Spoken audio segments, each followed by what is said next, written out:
En el fascinante mundo de la electrónica, los amplificadores diferenciales BJT, transistor bipolar de unión, se destacan por su precisión y estabilidad, lo que los convierte en componentes cruciales en la aplicación de audio, instrumentación y control. Estos dispositivos son capaces de proporcionar una amplificación de alta ganancia y baja distorsión, características esenciales para mantener la integridad de las señales en diversas aplicaciones tecnológicas. Un amplificador diferencial, como su nombre lo indica, está diseñado para amplificar la diferencia entre dos señales de entrada, mientras suprime cualquier componente que sea común a ambas entradas. Esta capacidad única permite a los amplificadores diferenciales desempeñar un papel vital en la reducción de ruido e interferencias, lo que es particularmente importante en entornos industriales de alta precisión. Buenas noches, mi nombre es Villanueva y le voy a hablar acerca del circuito de amplificador diferencial en modo común. Bueno, en modo común, ese circuito concreto está hecho con dos BJTs, con una señal de entrada no inversora y una señal inversora.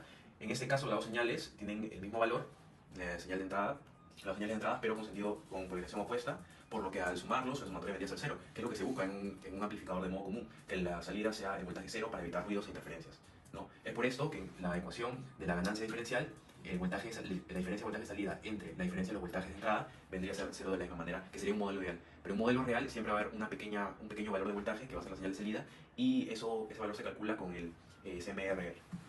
Luego, para hallar los puntos de operación de las corrientes, podemos usar la ecuación de la corriente del colector, que vendría a ser la corriente en reposo del BJT, más la sumatoria de la división de voltaje de entrada entre la RE. Con eso podemos hallar también la corriente del emisor y la corriente base con la ganancia de la corriente. Gracias. Bueno, ahora voy a pasar a explicar el circuito de amplificador diferencial, justamente en el modo diferencial. Este, a diferencia del modo común, sucede cuando el voltaje de entrada 1 es diferente al voltaje de entrada 2. Entonces, en este caso, el voltaje de salida va a estar en función a la diferencia de estos dos voltajes, o sea, el voltaje de entrada 1 menos el voltaje de entrada 2. Al estar en este modo, también existe un rechazo de ruido como en el modo común. En este caso, si sumamos, entre comillas, un ruido a ambas entradas, entonces al momento de restarse, esos ruidos como que se cancelan y pues no entran justamente dentro de la ecuación, por así decirlo. Ahora explicaremos un poco sobre el RRMC, que es la relación de rechazo de modo común, que se halla buscando la ganancia de voltaje en modo diferencial, que es cuando las dos entradas son diferentes, y cuando tenemos la ganancia de voltaje en modo común, cuando las señales son iguales.